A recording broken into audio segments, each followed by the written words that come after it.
चलो भाई, देखो अब मैं क्या करता हूँ। है कि जिस पे मोदी साहब ने कहा, आपसे मैंने पूछा नहीं था कि मोदी साहब ने कहा था कि मैं डोनाल्ड ट्रंप के इनविटेशन को रिजेक्ट करके इंडिया आ गया और मैं मेरे इंडिया के दोस्तों आपको मिलने आया था। जरा बस इस पे भी थोड़ा कमेंट कीजिएगा कि क्या इंडिया के अंदर एंटी अमेरिकनिज्म आ रही है या आने वाली है, कैसे उसको भी आज कैसे रही बात मोदी साहब की। चीमा साहब देखें, जब डोनाल्ड ट्रंप साहब वहां पे गए थे G7, उन्होंने वहां पे जितने लोग आए थे उनको उनको जिस तरीके से स्नब किया, मैं पहली बात उन्होंने कहा जी ये G7 का क्या मकसद है, यहाँ पे तो कई ऐसे लोग आ जाते हैं जिनका मैं फोन भी नहीं उठाता, इसको तो G8 G9 होना चाहिए, इसमें तो रशिया भी होना चाहिए और इसमें चाइना भी होना चाहिए, उन्होंने कहा। दूसरा उन्होंने देखें जो बात हुई थी, बल्कि मैं समझता हूँ मुझे उस पर भी इन्होंने फौरन डैमेज कंट्रोल किया था। फौरन इन्होंने कहा जी कि इनकी टेलीफोन पे बात हुई है 35 मिनट। अब वो क्या हुई है क्या नहीं हुई है, लेकिन डैमेज वाज डन। वो ना सिर्फ इनसे नहीं मिले बल्कि वो यूक्रेन के सदर से भी नहीं मिले थे। और दूसरी जो सबसे बड़ी बात है कि डोनाल्ड ट्रंप साहब को इतनी जल्दी थी वापस आए, तो वापस आके उन्होंने हमारे फील्ड मार्शल सैयद आसिम मुनीर को 1 घंटा मिलना था, उसी दिन 2 घंटे बैठे रहे उनके साथ। और जो उन्होंने बताया उनको उनके साथ, वो एक अलग चीज है कि आप ईरान को भी हमसे ज्यादा समझते हैं and I am honoured to have you here. तो इस वक्त जो दर हकीकत भारत की फॉरेन पॉलिसी जो अपने आप को रीअलाइन नहीं कर रही, चीमा साहब अपना नुकसान कर रहे हैं। वो रीअलाइन करने का मकसद ये है कि हवाओं के रुख जब बदलते हैं तो हवा के साथ चलते हैं। हवा के साथ चलने से मुराद ये है कि डोनाल्ड ट्रंप साहब के मिजाज को समझने से वो कासर रहे हैं। वो जब ट्रेड की बात करते हैं तो ना उनके साथ ट्रेड की ताली बजाते हैं। जब वो ये बात करते हैं कि मैंने पाकिस्तान और भारत की जंग को सीज फायर कराया, उसके भी खिलाफ जाते हैं। ठीक है चिमा। दूसरी तरफ वो अपना सुपर स्ट्रोक मारते हैं पाकिस्तान के, हमने नोबेल पीस प्राइज देना है। देखिए ना, वो चल पड़े हवाओं के रुखों के साथ, ये नहीं चाहते। ये आज भी समझते हैं कि डोनाल्ड ट्रंप साहब को हमसे पूछ के चलना चाहिए। डोनाल्ड ट्रंप साहब हमारी नकल उतारते हैं, we are larger than America, we are larger than the world. इसमें नुकसान किसका है? नुकसान फिर उन्हीं का है कि जो ओवर कॉन्फिडेंट है। नुकसान तो उन्हीं का होना चाहिए साहब, किसका हो रहा है?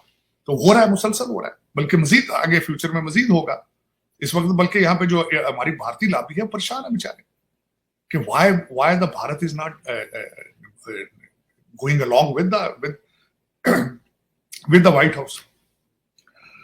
चीमा साहब, इसमें मैं समझता था कि बहुत समझदार डिप्लोमेट है, वो डैमेज कंट्रोल करेंगे, भारत अमेरिका के साथ चलने की कोशिश करेंगे। पहले चलते रहे हैं जब से पाकिस्तान का नाम इक्वल बेसिस पे उनको, मेरे ख्याल में सबसे बड़ा एतराज ये है कि पाकिस्तान का नाम भारत के इक्वल क्यों लिया जाता है, ये उनसे डाइजेस्ट नहीं हो रहा है। लेकिन सर्कमस्टांसेस हैज चेंज। 10 मई के बाद दुनिया का रुख जो है मेरे ख्याल में, और जो मैं अब दोबारा रिपीट कर देता हूं, पहला मास्टर स्ट्रोक था कि उन्होंने कहा था कि किसी थर्ड पार्टी के साथ मिलकर इन्वेस्टिगेशन करा लें। ये पहला मास्टर स्ट्रोक था पाकिस्तान की फॉरेन पॉलिसी का। दूसरा मास्टर स्ट्रोक था बिलावल भुट्टो साहब का, जो उन्होंने यहां आके कहा है कि हम अमन चाहते हैं, सारी दुनिया से कहेंगे कि आप भारत और पाकिस्तान को टेबल पर बिठा के अमन की तरफ लेके जाए। ये दूसरा। तीसरा जो है मेरे ख्याल में मास्टर स्ट्रोक है, वो आपके फील्ड मार्शल साहब ने अमेरिका आके किया है। जिस तरीके से उनको रिसीव किया गया, जिस तरीके से उनकी 1 घंटे की मुलाकात 2 घंटों में हुई, जिस तरीके से पेंटागन ने उनको रिसीव किया, जिस तरीके से उनकी दूसरी मुलाकातें हुई, मेरा ख्याल है भारत को चाहिए कि इन चीजों को रिकैलिब्रेट करें, अपने आप को रिकैलिब्रेट, अपनी फॉरेन पॉलिसी को रिकैलिब्रेट करें। It's nothing wrong with it, otherwise they may hurt themselves furthermore.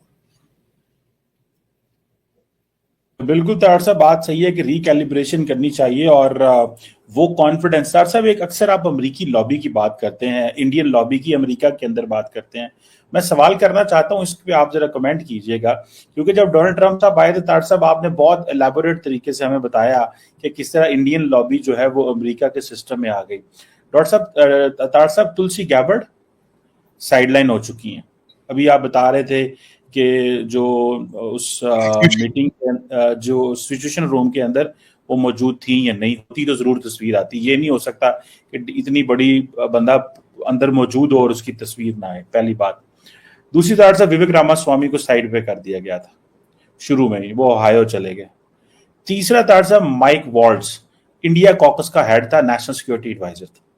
3 important बंदे थे जो इंडियन लॉबी का हिस्सा थे। एक चौथा बंदा रह गया है, जारी बात है वो FBI का चीफ है।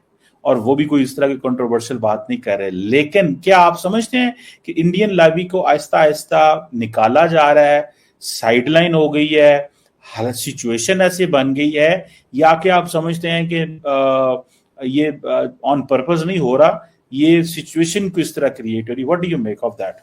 चीमा साहब, डायरेक्टली जिन लोगों का आपने जिक्र किया है उनको मैं डायरेक्टली इंडियन लॉबी का हिस्सा इस वजह से भी नहीं समझता। आप देखें, इनमें से ज्यादातर जो भारतीय हैं वो यहाँ अमेरिका के पैदा हुए, यहाँ बॉर्न है, यहाँ के सिस्टम के अंदर वो रेज हुए हैं।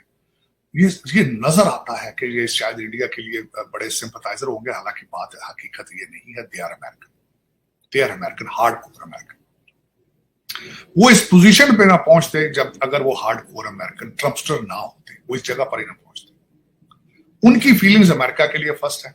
और मैंने कई चीजें ये भी देखी कि कई दफा वो इस वक्त, मैं खैर ये लफ्ज तो नहीं कहना चाहिए मुझे, लेकिन कई दफा वो भारत की फॉरेन पॉलिसी से एग्री नहीं करते। उसकी मिसाल आप देख लें कि इस वक्त जो भारतीय डिसेंट की भारत नजाद जो कांग्रेस वुमेन है या कांग्रेस मैन है, वो भारत की फॉरेन पॉलिसी के साथ एग्री नहीं करते। अक्सर आपने देखा होगा उनको क्रिटिसाइज करते हैं। उनकी असल लॉबी कौन है? असल लॉबी उनकी वो है, अगर देखा जाए कि अगर यहाँ पे बच्चा पैदा हुआ है फिर भी सपोर्ट करता हो, जिस तरह विवेक रामास्वामी जो है वो उनके बारे में कहा जाता था हर साल वो भारत जाते थे और उनके माँ बाप जो है वो उनका बड़ा स्ट्रॉन्ग कनेक्शन रहा है भारत के साथ, और फिर वो उसको शो भी करे। तो विवेक रामास्वामी जब गए तो वो भारत को प्रमोट भी करते रहे हैं। उनसे ज्यादा तो जो लॉबी मैं जिसको कहूंगा कि हमारे जेडी वाई साहब की मिसेज है, वो जिस तरीके से भारत गई और जिस तरीके से अपने बच्चों को भारत के लिबास पहनाया और जिस तरीके से उनको रिसीव किया गया और जिस तरीके से वो प्रमोट करती रही हैं, दे आर द लॉबी। और दूसरे ऐसे उनकी जो ज्यादा लॉबी वो है जो इस वक्त उनके स्टेट डिपार्टमेंट के अंदर बच्चे जो इंटर्नशिपें कर रहे हैं और मुसलसल भारत एम्बेसी और भारत के दूसरे इंस्टीट्यूशंस के साथ इन टच रहते हैं, उनसे गाइडलाइन लेते हैं। They are their lobby. जो बच्चे यहाँ के बॉर्न हैं, they have abandon there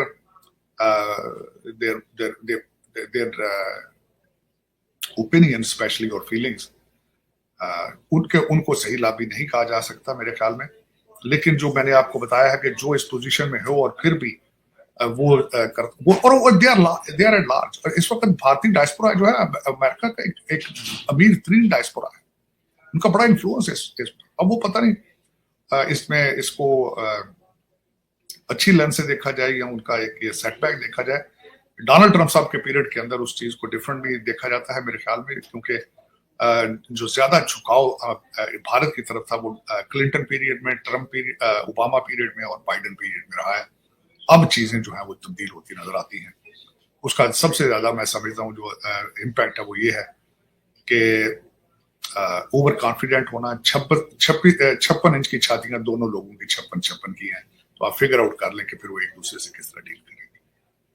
doctor साहब बात तो सही है, दोनों साइड पे 56 इंच है और ट्रम्प साहब तो अपनी बात मनवा के ही बैठते हैं। वो तो कौन उनके आगे नो करे। वो दूसरा चीज मैं जो बात करना चाह रहा था, ये दुख वाली बात है, बहुत गलत बात है, ट्रेंड ही गलत है कि जो भी आपकी एक सियासी पार्टी से डिसएग्री करता हो तो आप उसके खिलाफ इतनी ट्रोलिंग करते हैं। भारत में इतनी ट्रोलिंग करते हैं उसकी